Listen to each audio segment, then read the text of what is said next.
right, welcome back, everybody, to another one of our convos. Today, we are joined by a very special guest, Mr. Mags, Elliott Mags, aka M.A.G.S. Welcome.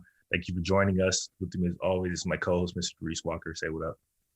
What up, everybody? Artist D Walker here, back with another convo episode. And like Dario said, we got a dope artist. We're here to just, chat and learn more about this individual. Very creative, very talented. Pretty much, do it yourself. I can, like inspirational kind of figure, you just start from scratch and then you create your vision, right? Yes, sir. So we're going to talk about, Elliott, Mr. Mags. Mags, we're going to talk about where that came from. We're going to talk about his growth a little bit, and we're going to get into it. But if you just want to shout out the people and introduce yourself as well. Well, hello. Thank you again to you guys for having me on here. Like they had previously said, my name is Elliott. And it's funny. It's like, I didn't come up with Elliott Mags like myself. Like that was never like a title I gave myself or anything. Like, I had put, obviously my first name is Elliott and then my band name is Mags. So, I had just made that my Instagram handle. And, I was telling, Dario that I came to LA because I was doing YouTube videos. I was doing YouTube videos with my friend, and, when the YouTuber kids started following me and like blowing up my shit, like they started calling me Elliott Mags, So it was kind of this like, it just kind of happened. You know what I mean? Like I didn't plan it or anything like that. And like Mags was always just like the band name, and I was Elliott and I was in the band of Mags, you know what I mean? Even though it was me, it's kind of like Tame Impala or something like that. You know what I mean? But they don't call Kevin Parker Kevin Tame Impala, Kevin Tame Impala. Yeah, it's not like that. But yeah, no, so people now just call me Elliott Mags, and I'm like, I mean, it rolls off the tongue, you know what I'm saying? Like, but yeah, I don't know. I'm not quite sure like why it stuck, but I'll take it. I've played most all good nicknames, it kind of just happens. Like somebody just starts calling you out of the blue for no reason, and then all of a sudden everybody starts calling you. Yeah, well now people think it's my name, like it's my legal name, So it's like first name Elliott, last name Mags. It's like nah. What's that acronym stand for? It stands for marijuana and good sex. That's an acronym, right there. Real talk. Yeah. I actually came up with that when I was single and before I started smoking weed. So before I started smoking weed and I was single, so I wasn't getting any. So I think I had a little future vision for myself, It's like you know what? I think there's something I can see for myself in the future. Well, I think originally there's another artist. There's actually a couple artists that are also called Mags. And when I had signed to the first label that put out my first couple releases, they mentioned it to me. They're like, "Hey, just so you know, there's other artists called Mags. So like on Spotify, say like it's all going to be under the same artist." I'm like, okay, well. He was like, he wanted to change the spelling. He wanted to add like a Z instead of an S or something. I'm like, or like 2 G's. I'm like, nah. No. It's like, I gotta come up with a new word to go with it. It's this. So it was my idea to make it an acronym. And he asked me what it meant. And I think I just like said that real quick just to like, because it sounded kind of edgy, Right. Yeah. Also kind of fits with the vibe of like a lot of your songs and music, that kind of like good vibe, So you definitely. Yeah, it kind of worked out really well, honestly. Yeah. Yeah. It's very fitting for sure. All right, so I guess to start things out, I guess how did you get your start in music? Like, have you always been interested in it? Has it just always been like a lifelong dream of yours? You kind of just fall into it. Music. I mean, I grew up playing music, it's like, I think my early life is similar to a lot of people who end up doing music professionally. It's like, you grow up in the church, and music is kind of just like, it's always been a part of my life. My dad was the worship pastor at our church. My mom, she was also involved in ministry, and like, she was the director of the the children's choir. You know, I was in the children's choir. I was always like, they would always want me to sing solos and stuff. And like, I didn't like singing. I didn't like being in front of people, and I wasn't very like confident in my voice. My dad was the one who really pushed me to like sing more. And, you know, I think at one point he pushed me a little too hard and I stopped singing like altogether. You know what I'm saying? So like, I kind of just focused on drums at that point. So yeah, I started playing drums when I was like 11 or 12. Never took any lessons or anything. It was just something that I always kind of knew I could do, you know. And the first time I ever really sat down at a drum kit to play it, like I said, I was probably like 11 or 12. And, you know, I wasn't like great, but like I could play the beat, you know, and it was like, just kind of felt natural. You know, and then I picked up guitar and bass about 16 or 17. I'll just throw this out here real quick. We'll have to probably talk about it a little bit more, but I am like a descendant of Jimi Hendrix. Like I was literally gonna say Jimmy in like the Experience side, when we were talking earlier. I was like, well, Jimmy and the Experience, you know, like it was a band, but you know, kind of tying back to that. Well, that's wow. Okay. Yes, he's my great grandfather's first cousin. It's on my mom's side. So like my grandfather's name is Eddie Hendrix. Wow. My grandma's name is Maggie Hendrix. Wow. So like it's not that far away. Yeah. Like twice. Said, I can definitely see like, you know, the facial resemblance going on over there, you know, like. You think so? I've never actually been told that I look like him. Yeah, now you said I can see a little subtleties. Familiar, a little familiar resemblance going on. Same nose. Oh. Yeah. I'm about to look into that. I'm about to just like look at his face and be like, no, do it. Am I in there? Am I in? Just a little bit. It's just me. But it's somebody else too, you know, it's the lineage. So okay. But anyway, my mom kind of just like dropped it on me one day when I was like 16. I was watching a Woodstock documentary, and she walked in the room and she was just like, you know, he's your cousin, right? And I'm like, him lighting a guitar on fire and like, you know, doing all his shit and everything. And she's like, he's your cousin. And like, here's how. Not that long after that, we actually got invited to, not long after, probably a few years later, like we got invited to the Hendrix family reunion. They do it every, I don't know, probably every 10 years or so in Atlanta. And we didn't go. I don't know why we didn't go. We should have gone. But yeah, like, you know, so it's like a whole bunch of people that are all related to Jimmy within my family. So it's like a pretty big deal, you know, between like, you know, and I just didn't know about it for the first 16 years of my life. You know what I'm saying? Like, yeah, well, no, that's a big surprise. Yeah, just casually dropped that on something. Oh yeah, you know, it's your cousin, right? Like, wait, what? Yeah, like him, the greatest, like one of the greatest guitarists, musicians of all time. Like, yeah. So obviously, that was kind of the jumping off point where I was like, all right, I gotta get serious about trying to play guitar. You know, it was that, and then seeing School of Rock, actually. School of Rock was like a game changer. I mean, you've probably seen the movie. It's just like, I just got so attached to the idea of like playing in front of people at that point. And it's like these little kids just playing a huge show at the end. And I'm just like, oh yeah, like that could be me, you know? It's great. Yeah, it really is a good movie too. It still holds up. But yeah, I think that was kind of like how I started taking music a little more seriously, you know, like I went to my first show when I was about 15 or 16, you know, it was like a local band actually. And it just kind of like blew my mind, you know, that people I knew were like, you know, playing music at a high level, you know, and I was like, well, if they can do it, I could definitely do it. Yeah. Yeah, no, that's an interesting perspective, you know, because like you'll be in the crowd and feel that crowd perspective. And but have a personal connection to who's controlling that crowd, and you think for a second like, what? Wow, like they're doing this right now, and then you feel that feeling, and you know you can get that, and that's really cool to like acknowledge it, but then go for it too, and you know, I think that's really dope. Like, and I commend you and other creatives that just like get that feeling and like know for themselves, like, you know what, I could do that.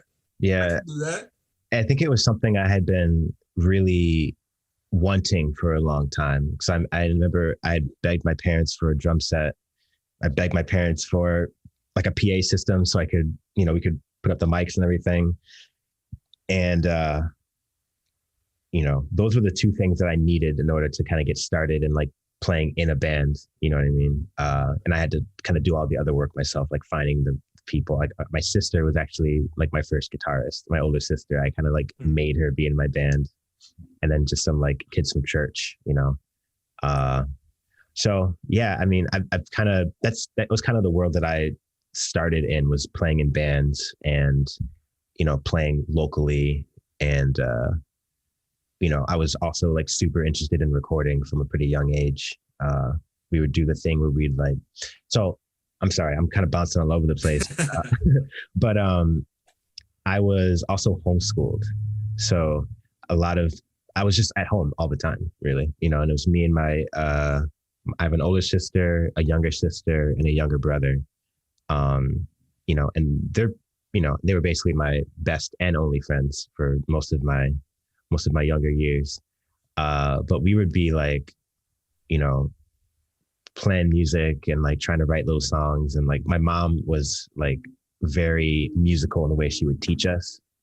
A lot of times she would teach us through music and, just like give us things that were centered in music in a way to learn, you know what I mean? So she also taught us how to like rip cassette tapes. We go to the library and definitely. Get the cassette tape from the library and then put it in the one tape deck, and then get the other one to set it up to record on a blank one. And then, you return the tape, but you got the music. So that was kind of like my first introduction into recording. It's like, oh, and then I could do it with my voice, Yeah.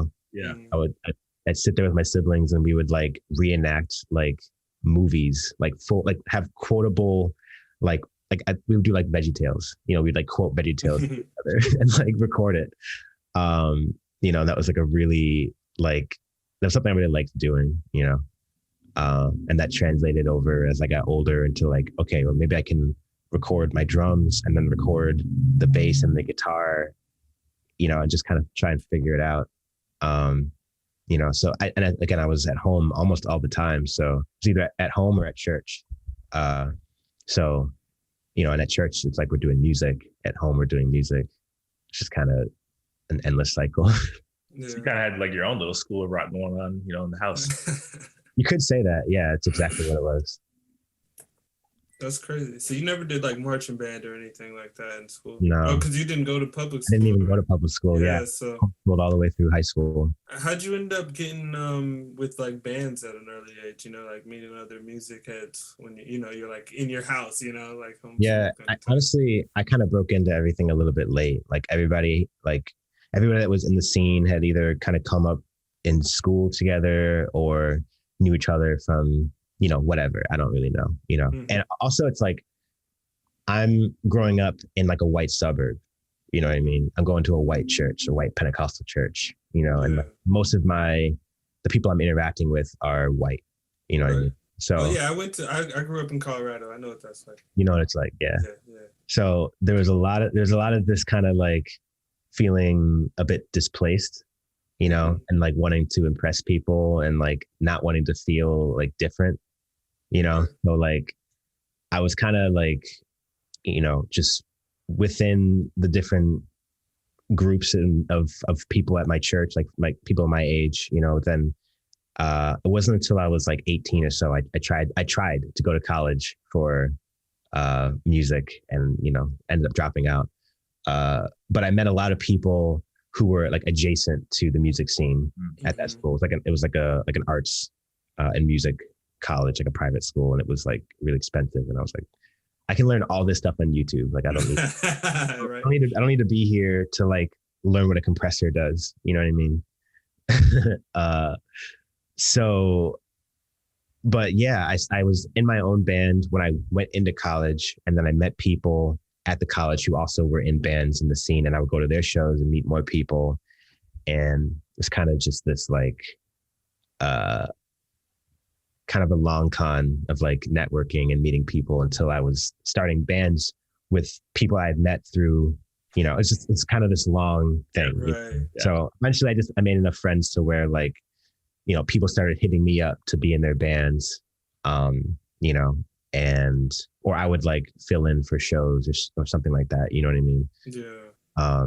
But I was like mostly a drummer at that point. Like I could play guitar all right. I was still kind of learning, and I could play bass all right, but drums were like kind of my main thing, So I was definitely like doing a lot of gigs and like playing with a lot of different people, a lot of different like genres and stuff. Like, punk and hardcore were kind of like what I really liked playing. I grew up on a lot of those like Christian hardcore bands that were popular in the early to mid 2000s. Oh yeah. Sure. I went to some of those concerts. So I was like, oh wow, this is like lit in church right now.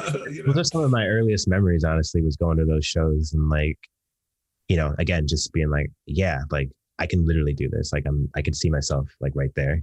And it was always just weird because it was like I really wanted to play like hardcore music. Like I was like totally down, and like you don't really see a lot of like Black musicians playing hardcore. Well, if you don't mind me saying, I really love those moments when it's like a transition. Even we'll talk about it later in bed, sure.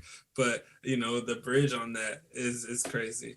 And but we'll save that for a little bit. But sure. But no, like I love the nuance. And do you think you're gonna get like lean more into like a harder metal sort of vibe and maybe like, I don't know, extend it beyond the bridge, put it in the chorus or something like that? Yeah. So, I mean, I haven't really talked about it that much yet, but I recorded some demos for the next project already. We got the album coming out in a month or so and some change. And I'm currently working on another EP. And that is like, I mean, I wrote it mostly in Buffalo when I was there. And one of my old bandmates actually helped me like arrange it and everything, because we were going to do this project together, and it ended up just being like, oh, these are just going to be Mag songs, you know what I mean? So we kind of arranged it together and got it set up. So I'm going to start working on that in a bit. I'm not really sure when, but I got these songs, and they're a lot harder and a lot darker, and like, kind of have that edge that you're talking about, I can't ever stray too far away from it. No, I'm excited to hear that. Yeah, sure. I was gonna like talk about kind of the differences in like music, because like Buffalo and then LA, I feel like the vibes and the culture there are like two very different, things that can influence you. Obviously, you're gonna influence the music and what you're around. And like, you were from Buffalo, and going back, did you feel like it kind of brought out some of that more like hardcore sensibilities and stuff like that, just being around, because anything with Buffalo, like the Bills, or like even like in the hip hop with like Griselda, it's always a little bit more like gritty and like, real, than LA's more like about the good times and the vibes. Yeah. I think my favorite thing is to combine those things. You know what I mean? I think that the music that I was making when I was living in Buffalo was like, just very influenced by what was around me, and coming up, like playing in a lot of indie bands and a lot of like maybe slightly heavier indie bands or whatever. Like, I think I was just kind of, I'll say this, like there is sort of an attitude that you can tend to kind of take on, where you sort of,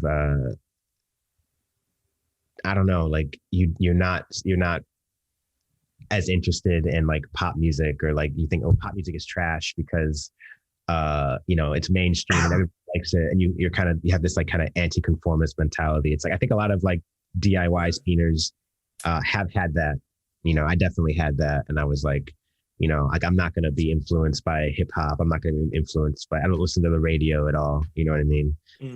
I literally, this is a whole other thing as well, but like, I didn't really even get much into hip hop until probably like my mid 20s. You know what I mean? It just wasn't something that I was raised around, and like I didn't understand it. I didn't understand the culture. Right. You know, So so it wasn't outside in front of you, you know, like. yeah, it was just like, you know, growing up, homeschooled, kind of sheltered kid. You know, it's like hip hop is just kind of everything that, you know, the church sort of rebukes in a way. You know what I mean? It's like it's just gonna be debauchery. No. exactly. So Yeah. yeah, so I guess I kind of just lived in the world of like, you know, like my world. I just kind of lived in my world for a really long time, and you know, it wasn't until I think it was Travis Scott actually that like made me start paying a little bit more attention to hip hop. It was Travis and Kendrick. Nice. Probably like 2014, 2015. And it was because like I had never heard like real like hip hop beats like that. I think it was kind of a new thing that started around that time, where like you have a lot more like 808 driven stuff. And the pattern, like the patterns are more, they're almost like double kick patterns in hardcore music. You know what I mean? Right. Like you can kind of get the same kind of feel from it, you know? So I kind of like immediately gravitated to that. But that definitely started to kind of influence me just in my taste, right. You know? And I think what brought me to listen to more metal, you know, was vice versa in a way, was like that relatable element. But sorry to cut you off. Yeah, no, you're totally good. So I think I definitely like tend to want to combine the grit of the East Coast and, you know, all the different sort of like LA is kind of a melding pot of like different scenes. You know what I mean? There isn't one like particular like clear cut scene in LA. You know, it's very much like everybody is kind of here for themselves, and then people sort of orbit around them. Yeah. You know? I mean, the scene in LA is kind of like whatever the camera's on. Yeah. You know, there could be 5 clicks in the same spot, but that scene looks like whatever like angle we're kind of looking at there, right? Like, you know, like the different crews got their own style, their own, you know, perspective of reality, you know, like they're not even paying attention to what that crew's doing. They got their own thing going on, you know? So it's really interesting. LA is pretty dope like that. Yeah, for sure. Did we just lose bro? Oh, he might be grabbing something. I'm not sure. However, I'm excited to know that you're doing more of that dark driven stuff. And you've only been in LA for about what, 3 years now? Yeah, it's been about 3 years. What provoked the move, by the way? Yeah, you know, honestly, it was like a really kind of funny, unrelated thing. You know, like I was doing stuff like in Buffalo, and I had just put out the self-titled album, and I got divorced around that same time. Just, you know, and I was living with my friend, one of my old bandmates. Like we were just living together for a bit, and like I got a call from my other friend asking me if I wanted to come with him to Los Angeles to be a part of his team of YouTubers, you know. And I was like, I mean, I got nothing better going on in Buffalo, so I might as well like try it, you know what I mean? Yeah. So it was kind of impulsive, and you know, I definitely had no like prior plans to move here. Right. But it kind of worked out, you know. Things didn't end up really working out with the YouTube thing, you know, like that ended almost immediately. Right. When we got here, it just kind of didn't really last. So I really wanted to stay here though, you know, once I got here, and I was like, I don't think there's really much for me in Buffalo right now, and like I really want to try and stay here. So it's good to get that new energy too, though, you know, because like it's motivating, right, to like build in a new space. Absolutely. It really like it definitely pushed me out of my comfort zone just as a person, you know, just having to figure it out on my own for a while. You know, and it's funny because it's like I'm still figuring it out, you know what I mean? Like this is all very like, you know, it's all new and exciting, and you know, constantly stepping into these kind of new chapters, you know, constantly. So I wanted to ask you about if like personal relationships fueled some of like the lyrical content at all. Yeah. You know, and when you mentioned what happened before, I was thinking in my head like, oh, certain songs. I was wondering if you're pulling from situation where, you know, just like there's certain just ways to look at past relationships and things, and I think that some of that comes across in your lyrical, you know, execution. So yeah, I guess I find, you know, the easiest thing for me to talk about is like, you know, my own perspective, you know, and you know, I think like my early songs that I was writing was a lot more like angst, a lot more like anger, you know, and sort of like self-resentment, you know, like I just wasn't really that happy with who I was as a person and the way that I was like moving, you know, just you know, and I think one way for me to deal with that was to write it down, you know, and you know, you never want to be the one to blame for things going south or whatever. So it's kind of easy to point out someone else's flaws, you know. So I think like both sides still come across. I think that aspect of like the self, you know, like critical aspect comes out as well as like the looking at the other person. I think it's a very relatable way, but then like how you present it in the music is so different, you know. So once you hear the lyrics, the way it feels is, you know, it's kind of got a little bit of a dream to it, you know. It's like there's a like nostalgia that feels historical, you know, like you're pulling from a lot of, I just like the sounds you pull from are very like solid. So it just, I like your arrangements and tied to like how you drop your vocals, because it's not very like a lot of words, you know, fast or anything like that. It's almost like, and sometimes it's almost like a rock ballad, you know, like you exercise your vocals, you know, in different ways in different songs. So yeah, I just like how you choose that different style. How do you approach, you know, singing more versus, you know, more of the sort of talk rock element? I guess like I'll usually, if I feel like I want to just shout it, I'll shout it. You know, if it's like a talky part, then I just kind of say it. You know, I tend to get a little like over obsessive with melody sometimes, you know, because it's like I always want my melodies to be good. I don't know, you know. Want it to ring the way, you know, you think it should hear. Yeah. You know what it is one time a producer told me that my melodies were kind of weak. You know, your instrumentals are fantastic, your arrangements are fantastic. I think your melodies could use a little work. And I was like, this guy thinks my melodies are trash. Like, I was like, it kind of frustrated me, you know, because it's like, at that point, you know, he had heard the self-titled, and I thought that I did a really good job with a lot of the melodies on that, but he seemed to disagree with me. So, you know, like on Body, right? That was one of the songs I think where you exercise. Yeah, like I'm definitely singing a lot on that one. I think I'm singing a lot on. Honestly, I think I sing a lot on that album. Yeah. You know, there's a few songs that are a little more like monotone, or I'm just trying to like say some shit, you know, but I think for the most part, I do consider myself a singer, you know, so definitely. I don't really, I don't know. Like I said, him saying that was kind of what made me start paying more attention to like putting more thought into my melodies, you know, because it felt like he was trying to tell it to me in a constructive way, but I guess I just thought he was wrong, you know.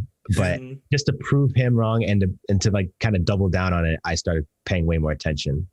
You know, so have you like sent any of like your newer melodies to him? Like, hey, what's up now? You know, like, nah, I don't give a fuck. Like, I don't give a fuck. Like we worked together for like a brief time, and I kind of just realized, both of us realized it wasn't going to work, you know. And I think I've also since then realized that like I'm kind of the only person who can work on this project. I've tried to involve other people, and you know, it just kind of always goes south in some way. You know, like if I don't have my hands on every single thing, if I don't mix every single thing myself, I'm usually not super stoked. And so you kind of walked us into a great, question. I wanted to just talk about self-producing. And, because you're basically singer, songwriter, producer, mix master, you do everything. Yeah. So I just want to talk about because that process has to be different than just being a songwriter. Do you create the beat and the songs at the same time, or do you, create some beats and work after, kind of thing, or lyrics and then create the sound for it? It really depends. Usually what will happen, well, actually, I can't even say what usually happens because it's almost always different, but I'll usually just come up with the idea for the song. Like sometimes it's just like the beat, like just the drums. And because I'm a drummer, like I can kind of build everything out from the drums. You know what I mean? I play everything too. Like most of everything on the records is live instruments. So it's like, I'll have the idea for like the drum beat, and then sometimes I get the guitar first. Sometimes I get like a melody. Sometimes I'll just be playing guitar and I'll play a riff that I've never played before, or like something I've never played, and I'll kind of get ideas based on that. You know what I mean? Like a lot of it, I feel like I'm not setting out with the intention of writing a song. You know what I mean? I'm not ever like sitting down and being like, okay, it's time for me to write music, I'll just be already making music, and then like a song will come out of it, so I think I'm usually, by the time I'm actually recording my music, like I can already hear the whole song, like all the parts that I want to include are usually already kind of floating around in my head. And then I just make it, you know what I mean? Like I said, I recorded all to my computer, and I'm usually recording it with like knowing how I want to mix it too. Like say for M.A.G.S, since that's the most recent song I put out, I knew I wanted that song to have just like a really kind of like old school garage rock and roll kind of feel to it. Especially in that kind of big like explosion bridge part, like, so I knew I wanted to have like really roomy sounding drums. So when I recorded it, we put a microphone in the hallway outside of the drum room and just recorded the reflections from the hallway, like natural reverb, and then I blended that in with the close drum mic tracks, and then you get this really like deep sound. That's crazy. And then you can stack, the guitars are obviously like really up front, and I wanted them to, this is the part where like the guitars are really going to stand out. So I wanted them to be really like thick. And that was you too on the bridge. I played every single song on the album. That's all me. Yeah. Oh man. Everything on the album, everything that I put out is all me. Yeah. That's lit. Yeah. I wonder if you got somebody else for that part when you get like you came right in. I was like, ooh. Yeah, no, that's all me. But that goes back to the Jimi Hendrix thing, right? That it is. I'm saying. Yeah. So I usually know how I want to build the mix like before I even push record. So I'm trying to craft the tones at the source so that when they come into my computer, I can kind of just clean them up, and make them sound how I want them to sound. And then that song as well, like I wanted it to sound like a kind of old school garage rock song, but I also wanted it to feel modern, cause like I didn't want it to be like kitschy, you know what I mean? I didn't want it to sound like an old, like a recording from like 1999 per se, you know what I mean? I wanted it to still keep up with like the pop shits on the radio and all that. So that's where the kind of extra production stuff comes in. I started using synthesizers a lot on this album and like kind of pushing myself to use different sounds and create atmosphere, versus just having like a guitar the entire time. It's like you can do the guitar and then add like just like subtle stuff in the background or like extra percussion, extra vocals too, like reverby, like vocals. Yeah, no, I love that stuff. That's like clean because a lot of times you catch it on like a second listen, for like the fans, and stuff like that. So like even those little touches are really nice as like a frequent listener to be like, ooh, yeah, did you hear that? Did you hear that? Like, so that's pretty lit. Yeah. I wanted to jump back real quick to your self-titled because we talked a little bit about it, but the intro and then like the outro, I just like was thinking of just about like the difference in how you come out of self-titled very like stripped back, right?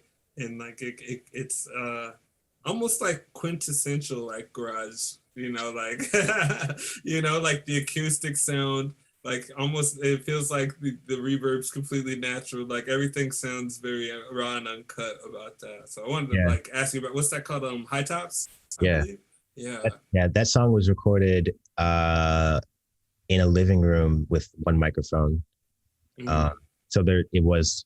I didn't really mix it. It was supposed to just, so if you listen to the song on like the CD, if you have the CD out there, you listen to it on the CD, it's actually not even listed as a song. It was supposed to be a bonus track.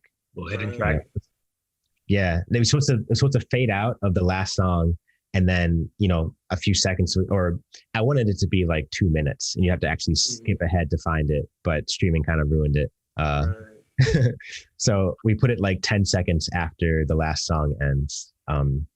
So on a CD, it just count as one song. But I wanted it to just be a bonus track, and I really didn't do too much to it. It's one track. And I just did it all live. And that was the first take. That was the first take. So I just kind of put it on there because I thought it would be fun to have an acoustic version of that song. There is a full band version of that song floating around on the internet somewhere.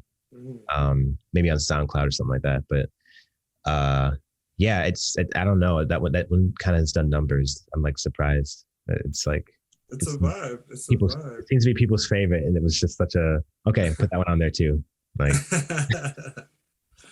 word up. Yeah. I want to like kind of go back a little bit. You said that growing up in Buffalo and growing up where you felt kind of displaced, to be being like one of the only Black kids around.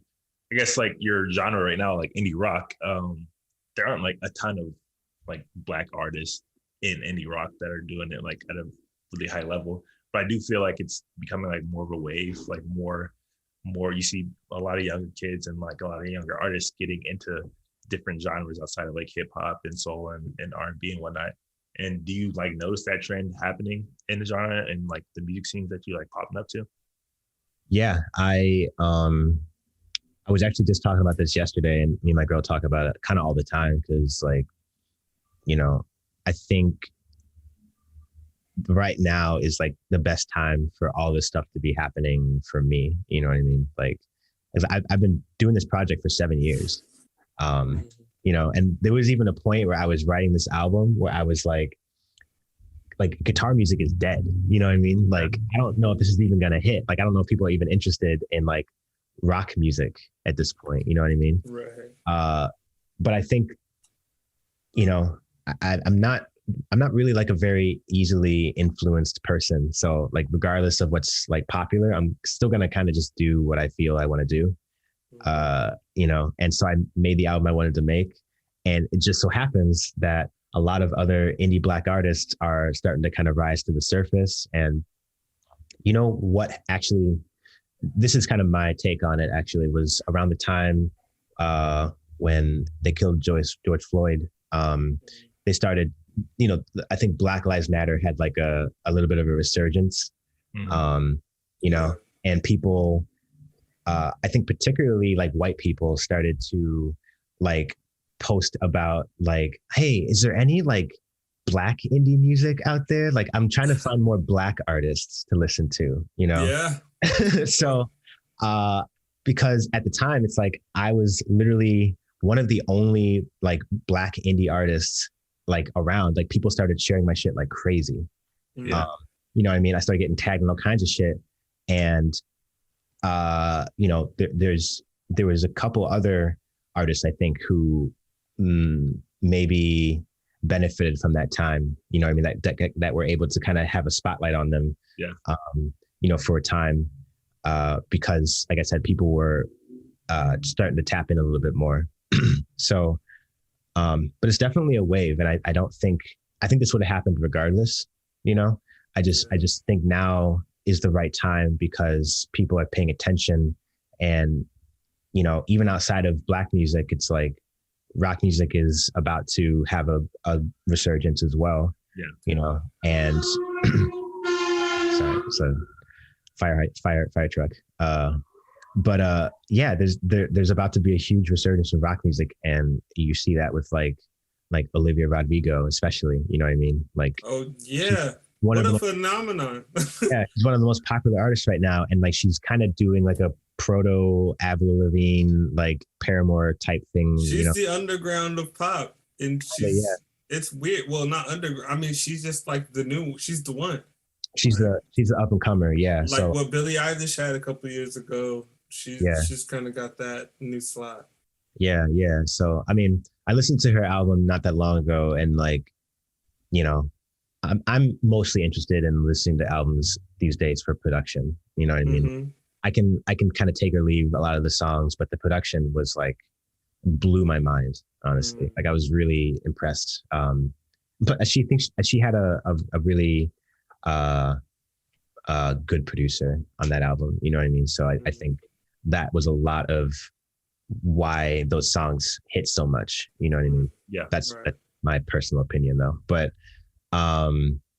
yeah, all that to say, like, I'm pretty stoked to be a part of this wave. You know what I mean? Like, I think it's kind of proof that like if you just stick to doing what you like, eventually it all kind of comes back around. You know, like there's a long time where like, you know, skateboarding wasn't cool. You know, now it's like one of the biggest. I'm surprised too. I was young skateboarding. Yeah. Yeah, man. I seen you in the video. You had a board too, actually. That's what I'm saying. Yeah, it's like I've been skating since I was 8 years old. It's just kind of. Oh wow! Okay. Yeah, that was like the first thing I found before music was skateboarding. You skate regular or goofy? Goofy.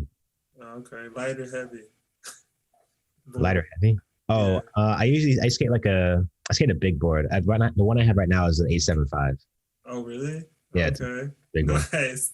I actually started skating those sides because of Cater. Yeah. Yeah, he skates a huge board with like he's got like 56-inch wheels and like big old trucks, and I'm like, right. And and I mean at the time like he was really small, like he recently went through puberty, you know what I'm saying? So like at the time he was really small and he had this huge board. I'm like, you know what, like I can get down with that. So I went and bought like a big board, and I kind of love it. That's cool. Like I love to see it. You know, when I was playing your music to a few people, and like I told them, yeah, he's Black, and they're like a little surprised because, like I said, like there's not a lot of Black indie artists out there right now. But I definitely think there's like a wave coming, and it maybe not fully indie, but there are like a lot of like neo soul and younger soul artists that have like a lot of those indie influences in their music now. Like I think like people like Steve Lacy and Q. And like there's definitely that kind of crossover happening, and I think that's a really cool thing to see because, you know, music shouldn't be a monolith, or like, you know, our culture shouldn't be a monolith. You should be able to do whatever you feel like you like to do and what you love to do, and experimentation only creates better stuff anyways. Absolutely. I agree. And since you also like you self-produce most of your music, you play all your instruments, so when it comes to visuals, are you kind of in charge of all that too with your music videos? Yeah, I guess I'm in charge of it, but I really like to work with other people and like kind of let them like take the lead on some stuff. You know what I mean? Like I basically just have to get down with the concept and the overall kind of like creative vibe. You know what I mean? Like I'm not a director yet. I don't know. But I've not co-director. Like, yeah, I'm like the visual aspect for me is something I'm still kind of learning. You know what I mean? Like I think how can I say this? This is kind of a weird, deep thing on how my brain works, but like when I listen to music, I can visualize like how the song is like shaped and like what color it is, you know? Yeah. No, I can kind of see that. You know, yeah. The peaks and valleys, the way it swells, how it kind of maybe tapers down. But the music itself, like, sometimes I'll listen to like a kick drum and the kick drum has like its own personality, or like, right, like it's grumpy today, or the kick drum's like really vibrant and like excited about something. Or like I could imagine like a beat being like a person, and what their attitude would be or what their personality would be like, or like the way that maybe a guitar sounds, or like just the way that production, the way that you can kind of produce things to sound certain ways. It's like I can really see that when I listen to music. And sometimes like, so we'll say like my girlfriend, Taylor, she's like a very visual person in the sense that like when she reads books, it's like watching a movie for her. You know what I mean? Like her brain just kind of like she can literally see it, my brain doesn't really do that so much. You know what I mean? Like I don't always like hear a song and then immediately see the video, like what it could be. Sometimes I hear a song and I hear or see like what the song itself looks like. So I like to work with other people and kind of take my sort of weird thoughts about it and conceptualize and I work with this director named Mitch. I'm not going to try to pronounce his last name. I would probably butcher it. I think it might be French or something. I'm not sure, but he's a great guy, and we've worked together on all of these videos so far. We started with Smile, and that was definitely like a learning experience for all of us. Like I think it came out looking really good, and I'm really happy how it turned out. But it was like also in the middle of the pandemic, and I felt probably more uncomfortable doing that video than I've ever felt doing anything. But that's like, and not to say it's a bad thing, because the next time I did a video, I was way more comfortable because I knew what to expect. Right. But I definitely had to kind of push myself to like this has to be good. I had a lot more, like direction, right? We had like scripted lines. Yeah. Well, that was the beauty of working with Mitch, is that he's been a director for, years and years and years, and like has had lots of experience. And, I think we're about the same age, but I see us as like, equals artistically, so I definitely trust him on his vision and the way he wants to do things. And then having Taylor as well to kind of bounce things off of when, I have like an idea and I can describe the idea to her, and then she can kind of interpret it back to me. And like sometimes I'll just give her like a jumble of thoughts, and then she'll be, okay, so here's what I'm seeing. And then she'll explain it to me. I'm like, yeah, that's exactly what you know what I mean? So it's like, it's just kind of, I like to be on part of a team when I do my visual stuff. Because they could do it better than I could ever do it myself, Yeah, the reason I asked is if it's all you, if you're all in charge, because like you said, the last few videos, there's definitely a kind of, I won't say a theme, but there's definitely a consistent feel through all like your last few videos. Now it's on Twitter, some people are calling it like your little own M.A.G.S cinematic universe and whatnot, Was that like a conscious thing going into filming videos for this particular project, that you wanted to have it all kind of connected visually? Yeah, kind of. We didn't have a lot of time to conceptualize all of this, like a lot of the stuff that we've made has been within the span of like from concept to actually having a finished product, like a few weeks, you know? Yeah. So like, we make one video, put it out, and then start making the next one, you know, put it out.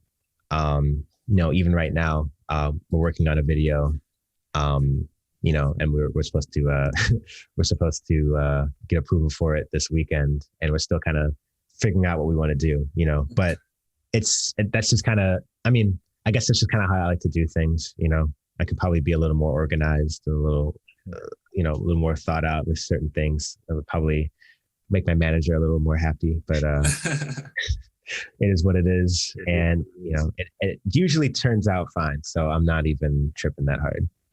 If the process works, you know. Yeah.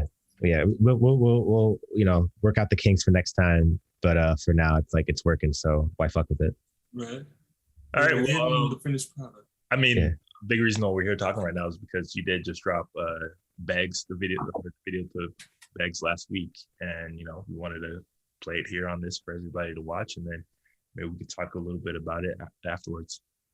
Yeah, for sure. All right, cool. Let's do it.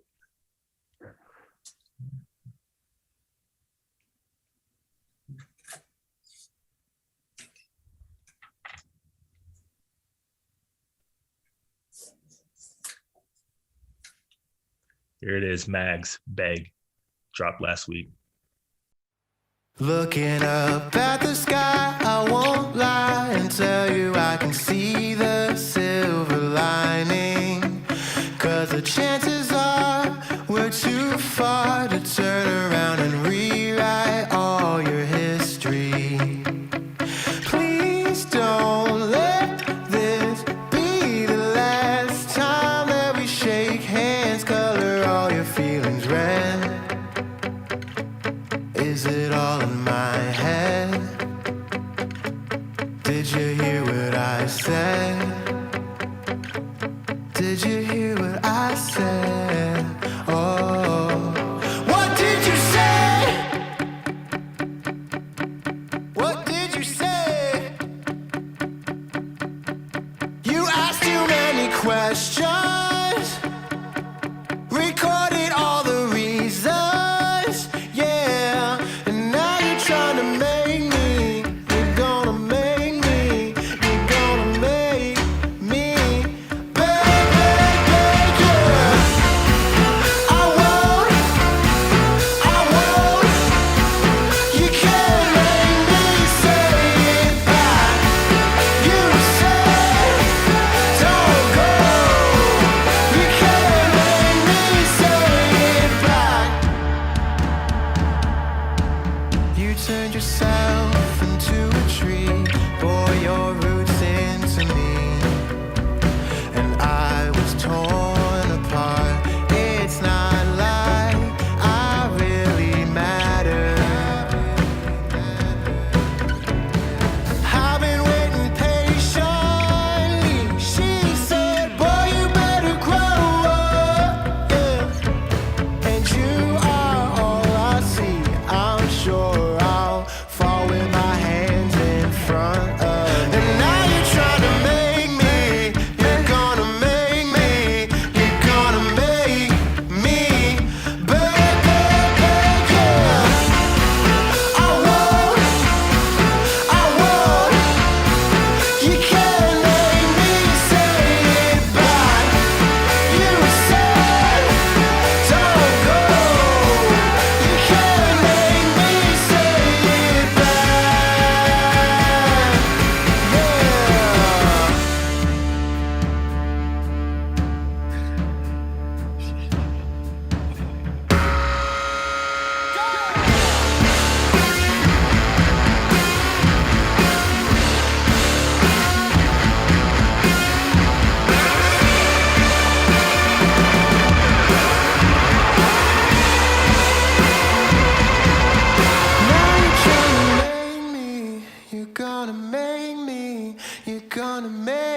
man. I love that part with the cassette tape. Yeah, that part sucked to record. I was wondering, I was like, yo, that cassette tape part was lit. How did it? Yo, like the tape, I had to like pull it out. I'll do that like 5 or 6 times in a row. And like by the second time, like the tape was just like covered in saliva and all that shit. So like putting it back in my mouth every time was just, it was pretty bad. You know, well, it came out looking great, so you know, got I was suffering for the art a little bit. Yeah, when I first saw it, I was like, "Oh, that actually looks a lot better than I thought it was going to," because I was like cringing the whole time. It was really uncomfortable, but it's all good. Yeah. No, that part. What about the board you destroyed? Was that like, which board was that? Was that one you just had in the tuck? Was that the meaningful board, or just No, that one was. I literally had the idea to break the board like the same day that we shot it. I was like, because basically the whole plan for the video was like, we were gonna just drive around at night and film me skating and performing. You know, that was kind of the idea. So, you know, and I think we kind of wanted this video to be a bit of like a fourth wall break. You know, because the other videos, they definitely sort of live in their own worlds, you know, and they kind of, it's almost like there's performance elements of that, but it's almost like I'm playing a character, you know what I mean? Versus this one, it's like, it's just me. Like, that's literally like shit that I do on my own, you know, smoke weed, go skate at night. Like, you know, that's just kind of my vibe. So I wanted to just kind of like, do something a little extreme, you know what I mean? So I went to like a local skate shop, and they have some like used decks for sale for cheap. So got a couple of those, and it's like I bought like a bunch of them, and I thought I was gonna break more of them, but I ended up using just one. So I have all these like old decks in my car now, just like what to do with them. I might just give them to some kid or something, I don't know. But yeah, no, that was just something I thought would match the energy of that part, you know. So I was like, we gotta just try it out. Yeah, no, that was. Man, I definitely love like the, you know, hazy kind of '90s aesthetic and feel of it. It's very, very '90s-esque with the skateboarding. And yeah, we shot on 2 cameras. We shot on the like a Black Magic or something like that, and then this is actually an old like DV cam that I bought last year during the pandemic, because I was like, I bought this specifically to make visuals for this album. Okay. And that was the first video that I was able to do it because it made sense, you know. So, you know, my girl Taylor, she was kind of in charge of the DV cam, so she was just kind of recording some like BTS stuff and like just some Was she in the video at the end? Yeah, that was her at the end. Okay, yeah. Well, that was like, that was a crazy kind of night. We started shooting at like 7 p.m. and we went until like 5 in the morning. Like, oh, nice. Hardcore, just, you know. Super hardcore, yeah. Well, I mean, it's streaming now. YouTube, his channel on Spotify, everywhere. So definitely go get those streaming numbers up. Love the video. What's the title of the upcoming album? The title, it's called "Say Things That Matter." Say Things That Matter. Yeah. And it'll be dropping in a little bit over a month, right? Yes, sir. All right. So I guess, how's the feel going into it? How's the response to all the songs and singles that you've dropped so far? So far, so good. You know, it's like only kind of hope for the best. You know, and I've been putting out music since October. Seems like, you know, all the singles so far have been like really well received. You know, and ultimately it's like, I'm mostly just excited for people to hear the whole album. You know what I mean? Like putting out singles is just, it's kind of part of the it's kind of part of the industry game we play sometimes. You know what I mean? Yeah. That's cool, you know. But I really just want people to hear the album all the way through. I think it's gonna. I'm never really one to like put a lot of expectations on things. You know what I mean? I kind of just want things to happen as they will. But you know, I think this album is going to be pretty influential, like down the road. You know what I mean? Like I have that feeling in myself that like people are going to hear this album and feel so connected to it that it's going to influence them in one way or another. You know what I mean? So I feel really excited to this album to come out. You know, so well, yeah, it's kind of. I've gotten a chance to listen to it, and I fully agree with you. You talked to all types of artists in different points in their career, just starting out. You know, been in a few years, and it definitely feels like a very substantial project and one that could be primed to like really, you know, blow up. And I think that you have everything that you all the right ingredients, and now I just got to get people to hear it, which is coming up real soon. Very soon, indeed. And I guess you have a tour coming on later too. I think what could be better coming on this fall. Yeah, we're going out with this band called the Happy Fits, and another band called Snarls. That starts like late October. Have you been able to get in any sort of live performances since, you know, COVID started and all that? Not really. No, I mean, honestly, like I am just now starting to get people together to jam, you know what I mean? Just to kind of start working on the songs. And, you know, so that's been kind of my main focus so far. You know, like the tour is like definitely coming up, but I'm mostly just trying to get myself right and get my team of people right and all that. So yeah, I'm definitely excited though. It's gonna be totally crazy. I'm excited. Awesome. I guess where can people follow you? If you know, Instagram, Twitter, all your socials. Instagram, Twitter, Spotify. It's all Elliott_Mags. That's 2 L's and 2 T's in Elliott, by the way. Cool. We'll have everything down in like description below where this video goes up. Doris, you got any more questions? I mean, the one question I didn't get to ask, but it'd be a cool question to just like, you know, sort of end out with. Sure.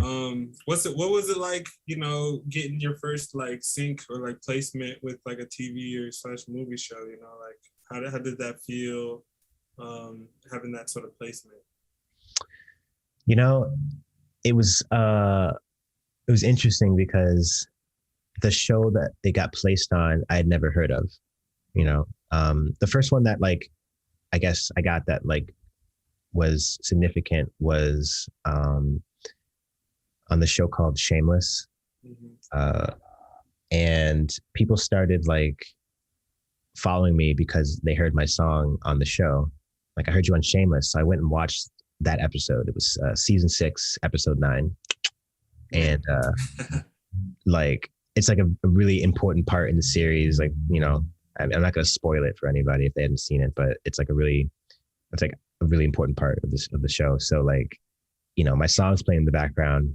And even though I hadn't seen anything of the show up to that point, it's like I could recognize that this part was like special at the very least, you know what I mean? So when I watched that, I was like, oh, like what a cool part for my song to be in, you know what I mean? It was definitely like a very, I was kind of humbled, you know what I mean? And like just appreciative that like my song got to be on a important part of that show. So, but yeah, at the end of the day, it's like, it's not something I really think about that much. You know what I mean? I don't go out like, hey, you know, I had a song on Shameless. You know what I mean?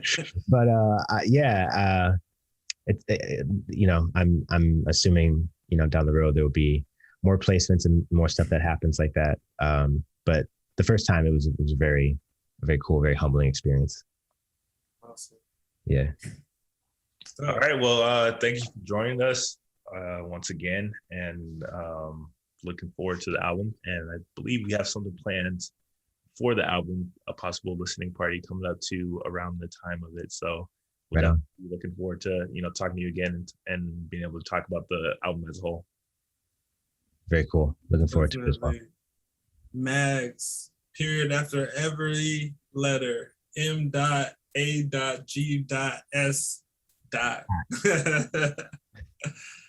Sweet. All right. Well, thank you. Talk to you later. Thanks for having me, guys. I appreciate it. Definitely. Keep living life fearless, everybody.